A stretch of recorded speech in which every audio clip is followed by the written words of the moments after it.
Eshani, aka Total Makeup Junkie 101. So today I have an eyeshadow palette review video for you guys. Today we are going to be talking about the new Juvia's Place, the Saharan by Juvia's palette. This was a really anticipated product, not just by me, but I know by a lot of you guys. Juvia's Place has been receiving so much hype recently over a lot of their eyeshadow palettes, especially the Nubian palettes and the Masquerade palettes. I actually have a full review video on the Masquerade palette, which I will link down below for you guys, but I have been loving Juvia's Place eyeshadows and their palettes. I love the variety of colors and textures and the unique shades they offer. So when I saw they were coming out with this palette, I was all over it. This is what the outside of the palette looks like. It doesn't have any type of label or anything on the back. It's like a nice neon coral color with this really nice artwork, and then it does say the Saharan by Juvia's, and it is in a cardboard packaging. The palette is held shut by a little magnet. There is no mirror in the palette, and then you are getting 12 eyeshadows. One thing I did want to point out, which is something I personally wasn't really expecting, is the size difference of the pans of these shadows versus the pans in, say, something like the Nubian 2 or even the Masquerade palette. Let me just show these to you guys side by side. So you can see the pans in the Saharan palette are what looks like almost half the size of the Nubian 2. Actually, even looking at it, maybe it's half, maybe it's even like a third. Like, they look significantly smaller, but these pans are about the size of MAC or Makeup Geek full-size single shadows. I purchased this palette directly off of the Juvia's Place website for $28.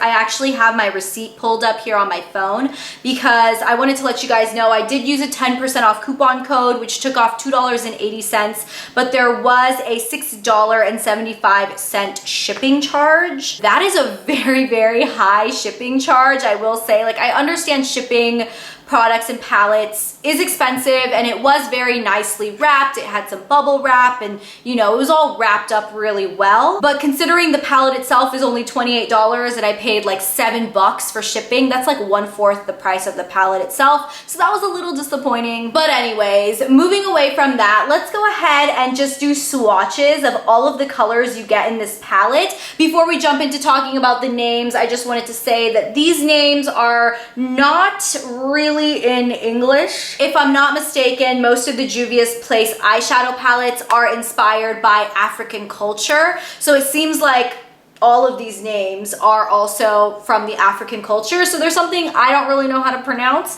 but I'm gonna try my best. So here are swatches of the entire palette. From left to right, we have Sokoto, Wadabi, Bororo, Kia, Zoya, Iman, Jamila, Senegal, Chad, Katsina, Lulu, and Fula. On the whole, you guys can see that this palette is extraordinarily pigmented. I did not do these swatches over any type of primer or anything. So now let's go ahead and jump into talking about the color selection in this palette. Overall, I really like it. Now, if I were to add one thing in this palette, or actually maybe two things in this palette, I would add a matte light color for a highlight, and I would also add like a matte dark brown. Although you are getting a matte black, a matte transition color, and like a couple of these matte orangey and like this poppy color up here, those are really beautiful. But in order for me to create a complete eye look, I always feel the need for a matte highlight and a matte dark brown, just because sometimes I feel like black is a little too much. This is a beautiful black. It is so pigmented and so buttery, but if you were trying to, you know, put this in your outer corner and really smoke it out, you might have a little bit of trouble just because it is so pigmented. It just goes from like 0 to 100 so quickly. This transition color here is absolutely perfect for my skin tone. I love this like burnt orangey color. I have a lot of these colors on my eyes today. I actually have this coppery color packed all over my eyelid. I have this burnt color in the outer corner. I have the matte transition as my transition. And then I did end up going in with my Viseart neutral matte palette to use as a brow bone highlight, as well as a darker brown to kind kind of smoke out the outer corner, just because I felt like black would be a little too much for the look I was going for today. One of the things I really appreciate about Juvia's Place eyeshadow palettes is that in every palette, I feel like there's a selection of colors that you can really mix and match and use together, and there are always at least a couple of very, very unique shades. For example, in this palette, I feel like this matte poppy color is really unique. This is a really interesting greenish golden color. I also really, really like this kind of metallic, almost like a bubblegum pink. It's a very interesting, unique shade that I don't feel like I have anything like. This color right here, even though it looks like a foiled white, it's actually got a little bit of like a blue duochrome in it. So it's really, really interesting. There are a lot of warm shades in this palette. I would say the majority of the colors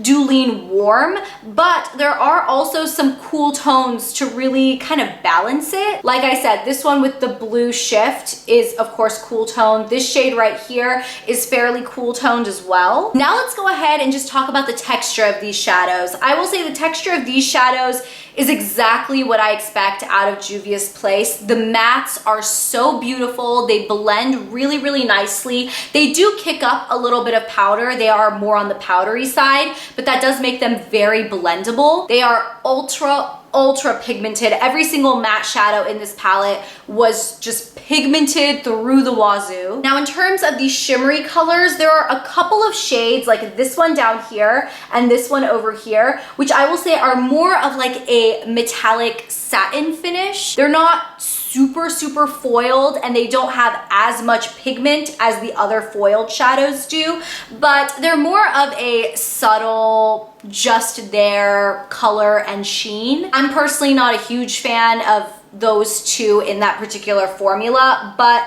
the other foiled shadows, which are like all of the rest of these, are beautiful. They work amazingly with brushes and with your fingers. I sometimes prefer to pack on a lid color just with my fingers. I feel like it's the quickest, it's the easiest. You'll get, you know, almost no fallout that way. But I did pack this copper color all over my lid today using a flat stiff brush, and I didn't get any fallout out of it. I know that every time I talk about a buttery foiled metallic shadow, I always refer back to the Makeup Geek foiled shadows because I feel like that's a texture or a formula that a lot of people are very familiar with. So I will say that these definitely remind me of the Makeup Geek foils. They are so buttery, dense, pigmented. This palette was pretty much everything I expected it to be. I will say the only thing I was slightly disappointed by was the size. Again, not to like beat a dead horse to the ground, but this Nubian 2 palette also has 12 colors in it, and the pans are just so much bigger, and I know that I'll never end up using up this whole palette, so there's not really a need to have so much product. But I mean, just for reference, I purchased this palette for about $29 and I purchased this palette for about $28, and I did pay shipping on both of them, so it was a little bit more than that. But you know, for the size difference and everything, I just wish you would have gone a little bit more product because I've seen them do more for the same price. But either way, it's still a beautiful, beautiful palette. Just a few more housekeeping things before we go ahead and wrap up this video. First off, I wanted to do a price breakdown. So in each of these pans, you are getting 1.5 grams of product. If you multiply that by 12, that means you are getting 18 grams of product total. Now, even though this palette is technically priced at $28, I'm gonna go ahead and just do the price breakdown on $30 only because you will have to pay shipping on this. So I just wanna, you know, make it all fair and everything. So if we're saying you're gonna average about $30 for this palette for the 18 grams, that means that you are paying $1.67 per gram. That is a really, really good value. Anything in the $1 or something per gram is excellent. And then finally, I did want to go ahead and discuss some of the ingredients as well as where this product is made. So the number one ingredient in this formula is talc. Once again, Some people have talc sensitivities and or they just don't like using talc. I don't mind it, but that is the #1 ingredient. While I don't see any parabens in this formula, there is mineral oil in here as well as carmine. So this is not a vegan product. However, Juvia's Place does claim to be cruelty-free, and while the product was created and formulated in the US, it was made in China. I don't really know what created and formulated versus made in China. This is just a made in China product in my eyes, which is okay. This is not a private label product, at least as far as I know. So I do believe this is a custom formula made for Juvia's Place, but the palette itself is still made and manufactured in China. Alrighty guys, so there we have it. That is my complete review on the new Saharan palette by Juvia's Place. I hope you guys enjoyed this video. Please let me know your thoughts on this palette in the comments down below. If you guys have picked it up, if it's on your wish list, I would love to know. Thank you guys so much for watching, and I will talk to you guys in my next video on Monday. I will see you then. Bye! Viseart has 3 different types of eyeshadow palettes. They have their larger... Hey guys, so we are on our way to IMAX right now. I'm here with 2 of my best friends of life.